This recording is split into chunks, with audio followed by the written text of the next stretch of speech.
Okay, y'all have to bear with me because I'm just now, filming again after a really long break.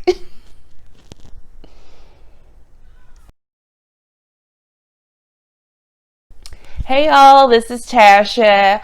Welcome back to Amazing Reads. I know it's been a very, very long time, but the end of the year was just absolutely nuts for me, and I just had to take some time off. But I am back. I am better. I'm a little more organized, and I just hope to get back in the swing of things and start posting consistently, or somewhat consistently. Anyway, today I'm here to do my top 20 books of 2020. It was a decent reading year for me. I didn't really track my stats that well or anything like that, but today I have 10 books that I want to talk about that stood out from the 166 that I read last year. So without further ado, they are ranked pretty arbitrary, but the top book is definitely the best book that I read this year and one that I still talk about and recommend. My number 10 book is Catch and Kill by Ronan Farrow. This is a book that talks about, it's a nonfiction book that goes into the Harvey Weinstein sexual assault cases, and it goes into detail about how Ronan Farrow pretty much broke the case kind of open. It was very captivating. It read like a crime thriller. Definitely recommend. I read it physically. I wish I would have done the audiobook, but I definitely would recommend this nonfiction if you're looking for something, or if you're like me who loves true crime. This was something that was so interesting to see, and a good look at rape culture and powerful men, and I just found it super duper interesting.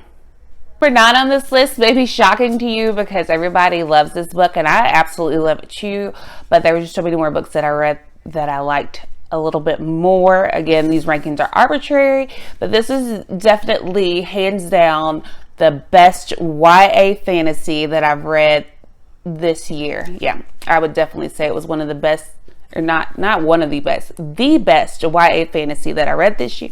And I'm sure you can guess what it is, and it's Legendborn by Tracy Deonn. Oh my gosh. How is this even a debut? I absolutely can't believe it.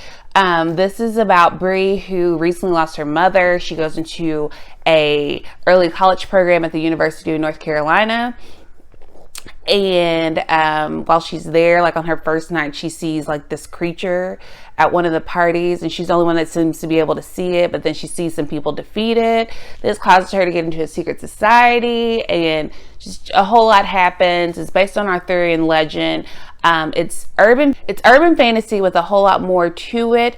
It goes into the importance of ancestry. It goes into figuring out who you are, figuring out who your parents are.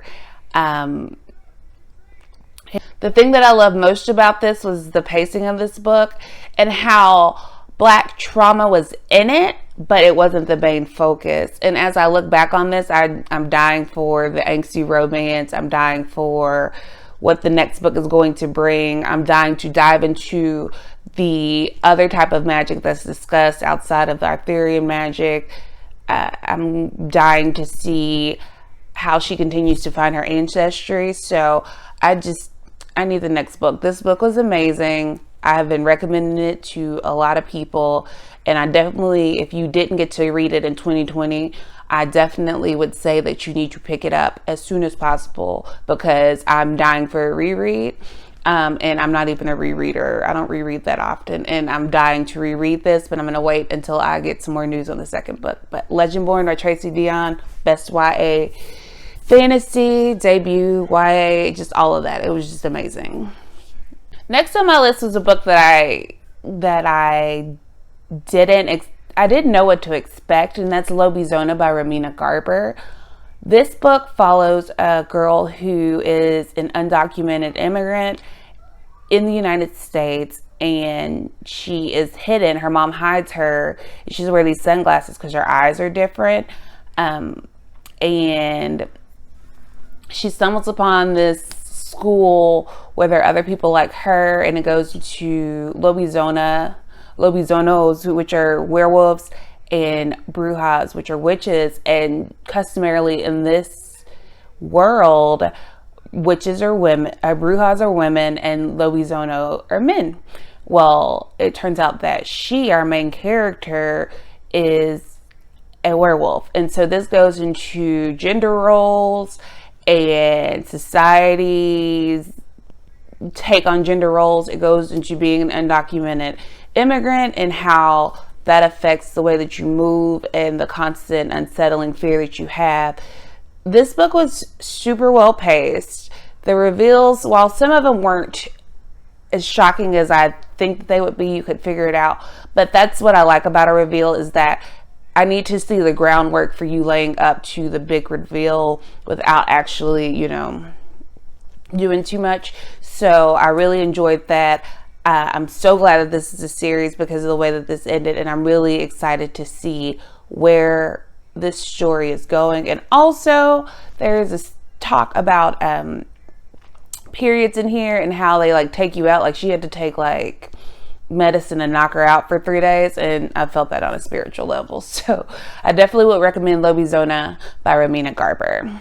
The next 2 books are middle grades. One of them, I know that y'all will know what it is if you have followed me for any amount of time. But the first one that I want to talk about is A List of Things That Will Not Change by Rebecca Steed. This follows a little girl whose parents get a divorce because her dad comes out as gay. And so she's about 10 years old, and so her parents are going through a divorce. Her dad starts a relationship with the man, and it talks about how she, her world is kind of turned upside down, how she's dealing with that as an only child, how she accepts this, and just their whole family dynamic. And it goes into just family dynamics in general. This book, like, it touched my heart. Like, I cried at the end, which, I mean, me crying really doesn't mean anything, but I cried, and it was just so amazing, and I can't believe that more people aren't talking about it. The main character, she is so realistic as a 10-year-old, and her anger that she feels about her parents breaking up and having to adjust to new things. And then she gets excited because her dad's boyfriend has a daughter, and she's like, oh, I'll have a sister, and it doesn't quite work out how she thought it would. And just all these things happen, and her response to them were so realistic for someone that age. And that's what I really liked about it. It wasn't like she just took everything in stride and everything was okay. Her anger and the way that it was written was so justified. Like, it totally made sense. This book is something that I had never seen in middle grade, and it explored family issues that I had never read in middle grade. I think that more people should read this because it was just absolutely amazing. The next book is another middle grade. It's one that I know that anyone who's followed me for any amount of time is not going to be shocked that it's on here. But that book is Tristan Strong Punches a Hole in the Sky. Y'all, I love this book. I love Tristan. I love Gum Baby. I love the West African folklore that's entwined in this. I love the American tall tales that are in here. John Henry's in here. Brer Rabbit. Just all these American tall tales that we learned about and didn't get enough of. We got them in here, and they were so realistic. Tristan is such a great character, and Gum Baby is absolutely hilarious. What this basically follows is Tristan is sent out to his grandparents' farm with his grandmother, and they have they have a bottle tree where they keep the haints, which are like spirits, on. Well, somehow things happen, and Tristan ends up falling into this other world and having to get out of it, inadvertently punching a hole in the sky. And this just is a great book to introduce those different folklores to children. This is an older middle grade. It's a Rick Riordan present, so like they don't miss anyway. And this was a good way to introduce those folkloric tales that are uniquely African and African American to children that they're not getting in school and stuff and things like that. It explores slavery. It explores like the minions are basically chains that are enslaving people, and they lock onto you and they take you down. And there's just so much in here. I can't wait to reread it. I have the second book. I'm ready to go. It's coming up real soon. Definitely highly recommend Tristan Strong Punches a Hole in the Sky. Even if you aren't a middle grade reader, this is a book that you should read and put in the hands of every child that you can, because this just was phenomenal. And I think about this, I recommend this all the time, and I want to say I read it this summer, and I can't stop. When I finished it, I was just like, damn, that was good. And I love this book. I love Tristan. I love all of this. And I'm glad it's a trilogy. So I got at least 2 more stories with him. So that's Tristan Strong Punches a Hole in the Sky by Kwame Mbalia. And definitely get your hands on it. The next book that I want to talk about is one that, like, I remember talking about it this summer, and how the plot twist in this book, oh my gosh, like, I wasn't expecting it, and it was just the sweetest plot twist ever. And that's the 5th season by N.K. Jemisin. This is worth all the hype. This follows 3 characters who are in a world where the world ends there's a 5th season where the world essentially ends and kind of resets. And so they're in that can last for hundreds of years, maybe. But anyway, we followed 3 people in this book who at different points are navigating through this thing, and there's flashbacks, there's stuff in the past, it's the present. We follow the main character is Essen, who is so we follow Essen, who is an aura engineer, which basically means they can manipulate rock and things like that. Well, these people are not well liked in this society. And so she comes home and she finds that her son has been killed by his father, her husband, and the dad has taken off with the daughter, who he doesn't know is an Orangini either. And so this is the start of the 5th season. She goes on a hunt to find her son, and then she meets people along the way, and then we get flashback of another character at a point in their life where they're like a teenager, and then we get a flashback of another character in their early 20s. This was just, once you adapt to Jemisin's writing, you just fly through her works. They are so good. I have 1 more book in this series to read, The Stone Sky, and I plan on doing that fairly soon. I'm sorry, I need to pee.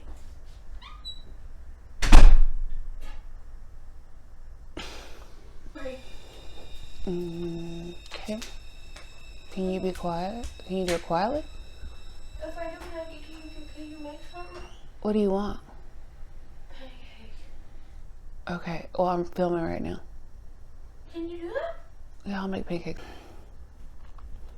I have 1 more in this trilogy to finish so that I can complete it. I can't wait to. I'm so curious to see how it ends, because the second book was a wild ride. But this, if you haven't read any Jemisin, I definitely would recommend this. I definitely would recommend reading it physically, because the audiobook didn't do it for me. And for some reason the ebook didn't either, but I picked it up a 3rd time, and I'm so glad that I did, because I absolutely think that this is worth all the hype that it's getting. So the 5th season is my next one, and that's number 5. I don't think I've been counting them, but it doesn't matter. What that I want to talk about is If Beale Street Could Talk by James Baldwin. This is my first James Baldwin, and it was amazing, and I need to read everything that this man has written. Follows a couple where the boyfriend is falsely accused and arrested and put in jail, and the book starts with her being pregnant and him being in jail, and them trying to keep their relationship together, and then we flash back and we see the beginning of their love story. So this is essentially a love story, and it is a story of people, of the whole prison system, the corrupt cop system. That whole discussion happens in here. This is on the backdrop during the 1960s, and it just, the devotion that she has for him and the commentary that comes up, it was amazing. I listened to the audiobook and then I watched the movie soon after. And the movie is almost directly word for word the book, which I really enjoyed the movie also. How James Baldwin writes and how he was able to weave the story together and make me care so deeply for these characters. It was amazing, and I just can't wait to read my next Baldwin. Leave in the comments below if you can tell me which one I should pick up next, because I'll read whichever one, but this was absolutely amazing. It made number 4 on my list, and it's just go get it. Like, it's a short book. It's totally worth your time. Let's see. The next book is a middle grade that made me so happy to see so much Black boy joy in a book. Oh my God, it's The Last Day of Summer by Lamar Giles. And this follows 2 cousins who are known for being the top detectives in this very peculiar town. And so they are known for solving mysteries. So in this particular mystery, they come across this guy who made time stop. And so they are racing around town. They're the only ones that weren't froze by this time freeze. And they race around town to try to find this guy and try to get time unfrozen on the last day of summer before school starts. Y'all, this book I read it on a weekend where me and my friend were doing middle grade reads. And when I tell you that this book made me so happy, there's no Black trauma in this book. There's just 2 Black boys going around solving mysteries. Do you know how happy that made me feel? I don't even know how to talk about it, but like the smile on my face totally should tell you how I felt about it, because it was just absolutely and totally amazing. I'm so glad that this is a series. I want them to keep making this series. I want this to be a long series like they did Hardy Boys and Nancy Drew, because there's so many places that this can go. The town is so unique and it's peculiar, and there's something in there and it's different, and the boys are just so great, and they are just little boys riding their bikes around town. They have little crushes on girls, and the potential for the girls to have a spin-off series. Like, there's just so many places that this can go, and I want them to go there. So definitely, if you are a middle grade reader, pick up The Last Day of Summer.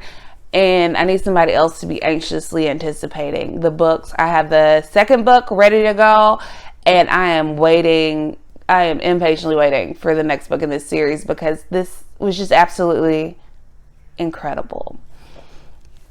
All right, we're in the top 2. So this book I read all the way back in January of 2020, and I still think about it, and the impact of it was... Anyway, it's I'm Still Here by Austin Channing Brown. This is a collection of essays that goes into being a Black person with a name that people don't identify as being Black, navigating white spaces in while being Black in a corporate setting, and navigating this is the point that hit me the most, navigating white spaces in a Christian setting, like a white church. Y'all, I want everyone to pick up this book. There's something for everyone. There's so many, her essays are well written, they are poignant, they get to the point, they aren't accusatory, they just tell it what it is. She's not beating you over the head with a point. It's nothing like that. It's her sharing her experience in these spaces, and it was absolutely so relatable. I just, oh my gosh, it was just amazing. Like, how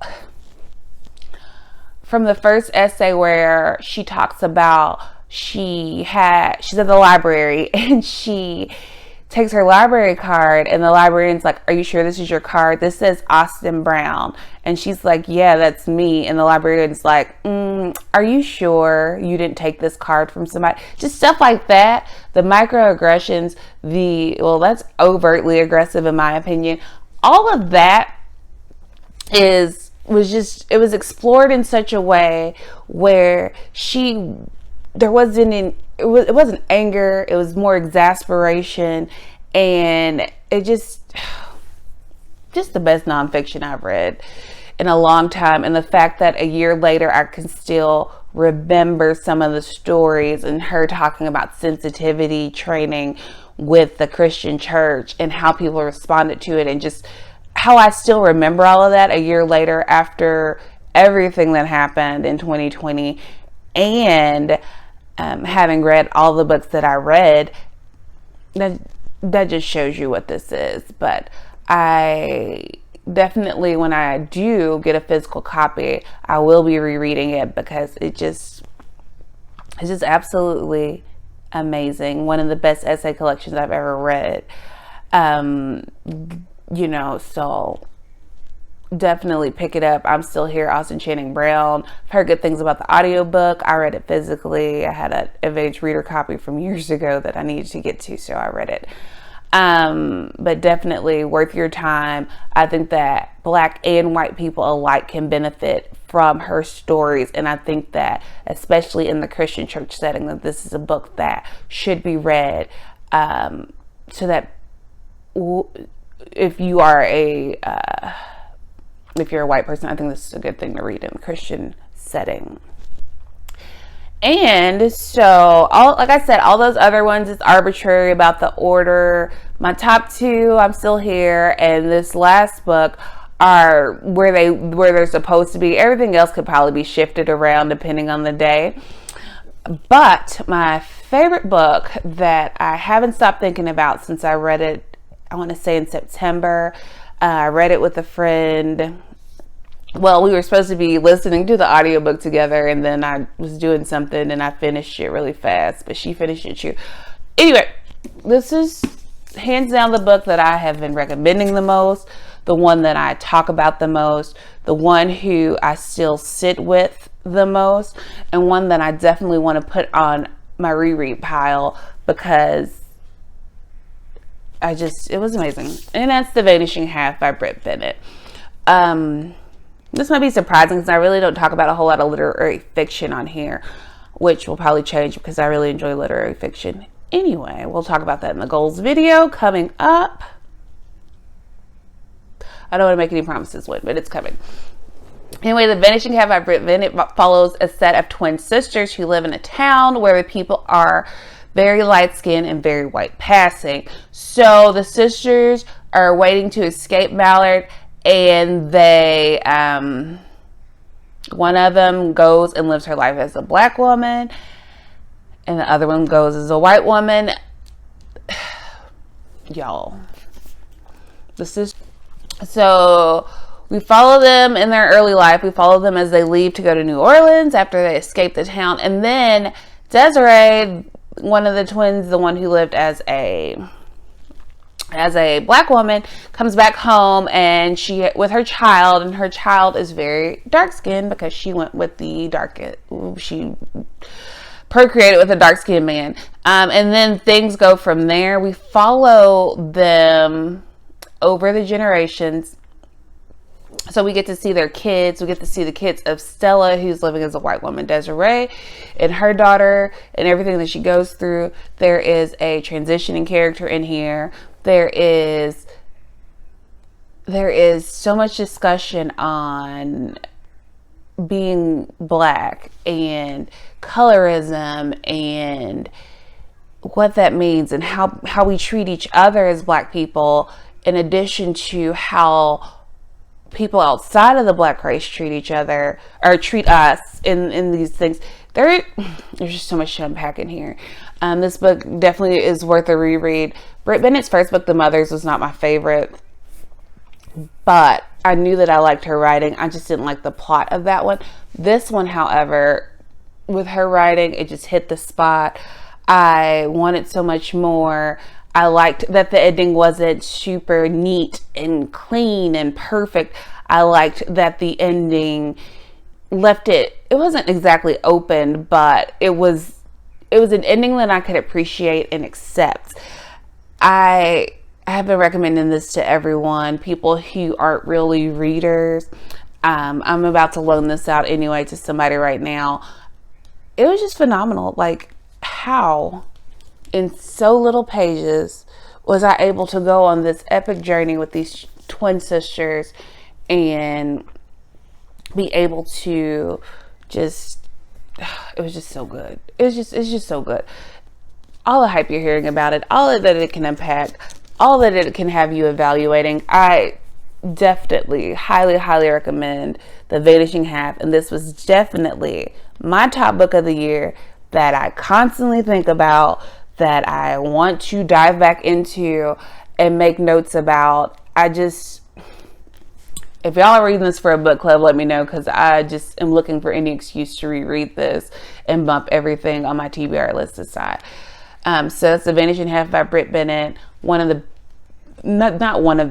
best book that I read last year, and all that it explored. And I'm ready for Britt Bennett's next book, because if it's anything like this, I know that I'm going to love it.